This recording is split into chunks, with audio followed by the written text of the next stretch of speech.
అందరికీ నమస్తే అండి. పోలీస్ వర్గం రోజున పోలిని తలుచుకొని 30 ఒత్తులను వెలిగించి నీటిలో వదిలితే మాసమంతా దీపారాధన చేసిన పుణ్యం వస్తుంది. అసలు పోలి అంటే ఎవరు? ఆమె కథ ఏమిటో ఈ వీడియోలో మనం ఇప్పుడు తెలుసుకుందాం. కార్తీక మాసం చివరికి రాగానే గుర్తుకు వచ్చే కథ పోలీస్ వర్గం. ఇంతకీ ఎవరి పోలి?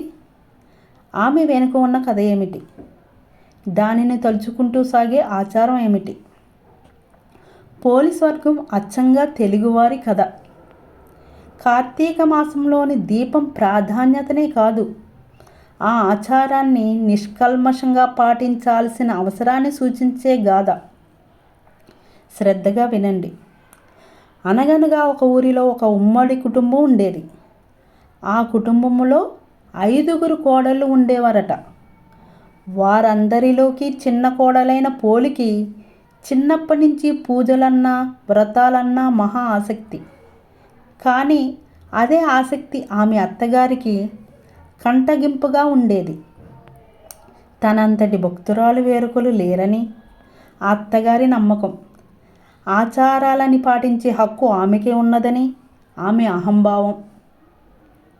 అందుకే కార్తీక మాసం రాగానే చిన్న కోడలిని కాదని మిగతా కోడళ్ళను తీసుకొని నదికి బయలుదేరేది. అక్కడ తన కోడళ్ళతో కలిసి చక్కగా నదీ స్నానం చేసి దీపాలను వెలిగించుకొని వచ్చేది. ఈలోగా చిన్న కోడలు ఎక్కడ దీపం పెడుతుందోనన్న అనుమానంతో దీపం పెట్టేందుకు కావలసిన సామాగ్రి ఏదీ ఇంట్లో లేకుండా జాగ్రత్తపడి మరీ బయలుదేరేవారు అత్తగారు. కార్తీక మాసంలో పోలి దీపం పెట్టకుండా ఉండేందుకు అత్తగారు చేసిన ప్రయత్నాలు సాగనే లేదు. అప్పుడు చిన్న కోడలు ఏం చేసిందంటే, పెరట్లో ఉన్న పత్తి చెట్టు నుండి కాసింత పత్తిని తీసుకొని దానితో ఒత్తిని చేసింది పోలి. దానికి కవ్వానికి ఉన్న వెన్నను రాసి దీపాన్ని వెలిగించేది. ఆ దీపం కూడా ఎవ్వరికీ కనిపించకుండా ఉండేందుకు ఆ దీపం పైన బుట్టను బోర్లించేది. ఎక్కడ అత్తగారు చూస్తే తిడుతుందో అని దీపం వెలిగించి దాని మీద బుట్టను బోర్లించేది. ఇలా కార్తీక మాసం అంతా నిర్విఘ్నంగా దీపాలను వెలిగించింది పోలి. చివరికి అమావాస్య రానే వచ్చింది. కార్తీక మాసం చివరి రోజు కాబట్టి ఆ రోజు కూడా నదీ స్నానం చేసి ఘనంగా కార్తీక దీపాలను వదిలేందుకు అత్తగారు బయలుదేరింది.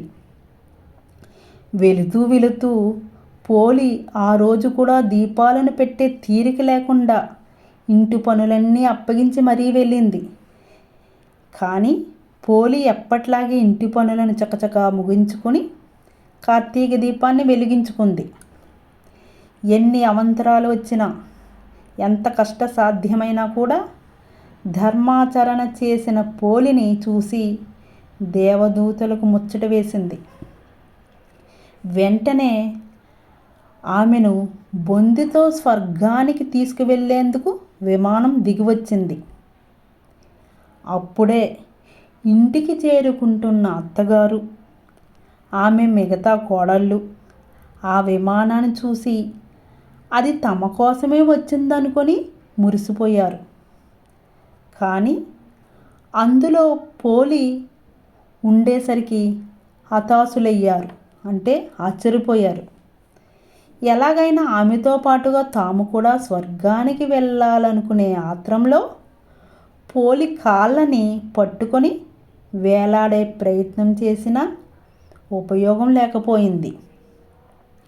విమానంలోని దేవదూతలు పోలికి మాత్రమే స్వర్గానికి చేరుకునేటంతటి నిష్కల్మషమైన మనసు ఉందని చెబుతూ వారిని కిందకి దించేశారు.